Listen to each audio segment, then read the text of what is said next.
بسم اللہ الرحمن الرحیم۔ اللہ صلی علی محمد وعلی محمد۔ حضرت صالح علیہ السلام اللہ تعالیٰ کے بھیجے ہوئے انبیاء میں سے ایک برگزیدہ نبی ہیں۔ اللہ تعالیٰ نے آپ کا ذکر قرآن مجید میں 8 مقامات پر کیا ہے۔ آپ علیہ السلام کو اللہ تعالیٰ نے قوم سمود کی طرف نبی بنا کر بھیجا۔ سمود عرب قبائل میں سے ایک مشہور قبیلے کا نام ہے۔ یہ لوگ سمود بن عامر بن ارم بن نوح علیہ السلام کی اولاد میں سے تھے۔ یہ قبیلہ حجاز اور شام کے درمیان کے علاقہ حجر میں رہائش پذیر تھا، جسے مدائن صالح بھی کہا جاتا ہے۔ آپ صلی اللہ علیہ وآلہ وسلم 9 ہجری میں غزوہ تبوک کے لیے جاتے ہوئے ہلاک شدہ بستیوں کے پاس سے گزرے تھے اور وہاں سے تیزی سے گزرنے اور کنویں کا پانی نہ پینے کا حکم دیا تھا۔ قوم عاد کی ہلاکت کے بعد قوم سمود کو اللہ تعالیٰ نے زمین میں ان کا جانشین بنایا۔ اللہ تعالیٰ نے ان لوگوں کو اتنی طاقت دی تھی کہ وہ پہاڑوں کو تراش تراش کر اپنے گھر بنایا کرتے تھے۔ یہ لوگ بھی قوم عاد کی طرح بت پرستی میں مبتلا تھے۔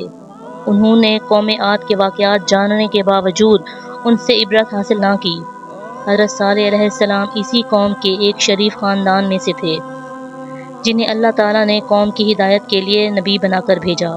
حضرت صالح علیہ السلام نے اپنی قوم کو پہلے انبیاء کی طرح بتوں کی پوجا چھوڑ کر صرف ایک اللہ تعالیٰ کی عبادت کرنے کی تلقین کی اور نافرمانی کی صورت میں اللہ تعالیٰ کے عذاب سے ڈرایا۔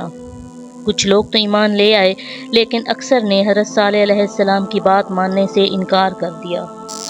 حضرت صالح علیہ السلام کی قوم نے ان کی واعظ و نصیحت کو قبول کرنے کی بجائے آپ علیہ السلام اور مومنوں کو منحوس سمجھنا شروع کر دیا اور کہنے لگے کہ جب سے آپ نے ہمیں دعوت توحید پیش کرنا شروع کی ہے، تب سے ہم مصائب کا شکار ہو گئے ہیں۔ حضرت صالح علیہ السلام نے جب قوم کو دعوت توحید پیش کی تو قوم نے اسے ماننے سے انکار کر دیا اور کہنے لگے کہ اگر تم واقعی اللہ کے نبی ہو تو اللہ تعالیٰ سے کہو کہ بطور نشانی کاتبہ نامی بستی کی چٹان میں سے 10 ماہ کی حاملہ اونٹنی نکالے اور وہ باہر نکلتے ہی بچہ جنے۔ آپ علیہ السلام نے قوم سے پختہ ایمان لانے کا عہد و پیمان لینے کے بعد کھڑے ہو کر نماز پڑھ کر اللہ تعالیٰ سے دعا مانگی کہ وہ ان لوگوں کے مطالبہ کو پورا فرماتے ہوئے پہاڑ سے اونٹنی نکال دے۔ چنانچہ اللہ تعالیٰ نے حضرت صالح علیہ السلام کی دعا قبول فرما لی۔ پہاڑ کی ایک چٹان پھٹی اور اس میں سے ایک بہت بڑی حاملہ اونٹنی نکل آئی، جس نے باہر نکل کر قوم کے سامنے بچے کو جنم دیا۔ جب قوم سمود نے اپنی آنکھوں سے معجزہ ظاہر ہوتے دیکھ لیا تو انہیں آپ علیہ السلام کی عظمت کا احساس ہوا اور وہ مرعوب ہو گئے، کیونکہ اونٹنی کا پہاڑ سے نکلنا اللہ تعالیٰ کی قدرت کی ایک واضح نشانی اور آپ علیہ السلام کی نبوت کا ایک ناقابل تردید ثبوت تھا۔ اس معجزہ کو دیکھ کر آپ علیہ السلام کی قوم میں سے کچھ لوگ ایمان لے آئے، لیکن اکثر کفر و شرک اور ہٹ دھرمی پر اڑے رہے۔ حضرت صالح علیہ السلام نے اپنی قوم سے فرمایا کہ اللہ تعالیٰ نے تمہارے مطالبہ پر بطور معجزہ اونٹنی بھیج دی ہے، لہٰذا تم اسے مت چھیڑنا۔ یہ اللہ تعالیٰ کی زمین میں سے جہاں سے چاہے کھائے اور پیے گی۔ کوئی بھی آدمی اسے تکلیف نہ پہنچائے، ورنہ تم پر بہت جلد اللہ تعالیٰ کا عذاب آ جائے گا۔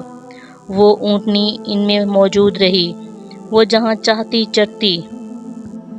جب کنویں پر پانی پینے کے لیے آتی تو سارا پانی پی لیتی، جس پر لوگوں کو اعتراض ہوا۔ آپ علیہ السلام نے فرمایا، ایک دن پانی پینے کی باری تم اپنے لیے مقرر کر لو اور ایک دن اس اونٹنی کے لیے۔ کچھ عرصہ تک یہ معاملہ یوں ہی چلتا رہا۔ قوم کے جانور اس اونٹنی سے ڈرتے تھے، اس لیے اونٹنی قوم کے جانوروں سے الگ رہتی تھی۔ حضرت صالح علیہ السلام نے اونٹنی کے بارے میں اپنی قوم کو سمجھا دیا تھا کہ اسے کوئی بھی تکلیف نہ پہنچائے، ورنہ اللہ تعالیٰ کی طرف سے تمہیں عذاب گھیر لے گا۔ لیکن آپ علیہ السلام کی قوم نے آپ علیہ السلام کی بات کو اہمیت نہ دی اور جمع ہو کر یہ طے کیا کہ اونٹنی کو قتل کر دیں تاکہ سارا پانی ہمیں مل جائے۔ امام ابن جریر اور دیگر مفسرین نے ذکر کیا ہے کہ قوم سمود میں 2 عورتیں ایسی تھیں جنہیں حضرت صالح علیہ السلام سے سخت نفرت تھی۔ ان میں سے ایک بہت مالدار اور اعلیٰ خاندان کی عورت تھی، جس کا نام صدوق بنت محیہ تھا۔ اس نے قبیلہ اسلم کے ایک آدمی سے نکاح کیا، پھر اس سے طلاق لے کر اپنے چچا زاد سے کہا کہ اگر تم صالح کی اونٹنی کو قتل کر دو تو میں تم سے شادی کر لوں گی۔ دوسری عورت کا نام انیسہ بنت غنیم تھا۔ یہ ایک مالدار آدمی دواب بن عمرو کی بیوی تھی۔ ان دونوں عورتوں کے پاس کافی تعداد میں جانور تھے اور ان کے جانور حضرت صالح علیہ السلام کی اونٹنی سے بہت ڈرتے تھے۔ انیزہ نامی عورت نے قدار بن سالف جو کہ ایک بدمعاش آدمی تھا اس سے کہا کہ میری 4 بیٹیاں ہیں، اگر تم صالح علیہ السلام کی اونٹنی کو قتل کر دو تو میری جس بیٹی سے چاہو گے تمہاری شادی کر دوں گی۔ یہ دونوں نوجوان اونٹنی کو قتل کرنے کے لیے تیار ہو گئے اور قوم کے مزید افراد کو بھی اپنے ساتھ شامل ہونے کی دعوت دی۔ اس طرح قوم کے 7 مزید بدمعاش ان کے ساتھ مل گئے۔ ان 9 افراد نے مل کر قبیلے کے باقی افراد کی بھی حمایت حاصل کر لی اور اونٹنی کو قتل کرنے کے لیے گھات لگا کر بیٹھ گئے۔ جب اونٹنی کنویں سے پانی پی کر واپس آئی تو مصدع نے اس پر تیر چلا دیا جو اونٹنی کی پنڈلی کی ہڈی میں پیوست ہو گیا۔ انیزہ اور اس کی بیٹیاں قدار کی حوصلہ افزائی کے لیے آگے بڑھیں اور اسے خوب جوش دلایا۔ قدار نے اونٹنی پر تلوار سے وار کیا اور اس کی کونچیں کاٹ دیں جس سے وہ زمین پر گر پڑی اور زور سے آواز نکالی۔ اونٹنی کا بچہ دوڑ کر قریبی پہاڑی پر چڑھ گیا، 3 بار بلبلایا۔ آخر کار قدار نے اونٹنی کے گلے میں نیزہ مار کر اسے قتل کر دیا۔ پھر وہ اونٹنی کے بچے کے پیچھے بھاگے لیکن پہاڑ شک ہوا اور بچہ پہاڑ کے اندر چلا گیا۔ حضرت صالح علیہ السلام کو جب اونٹنی کے مرنے کی اطلاع ملی تو آپ علیہ السلام فوراً تشریف لائے اور اونٹنی کو مردہ حالت میں دیکھ کر بہت روئے۔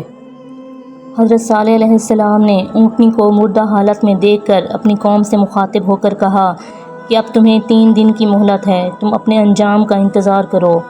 کل تمہارے چہرے زرد، پرسوں سرخ اور تیسرے دن کالے ہو جائیں گے، اس کے بعد چوتھے دن عذاب الہی آ جائے گا۔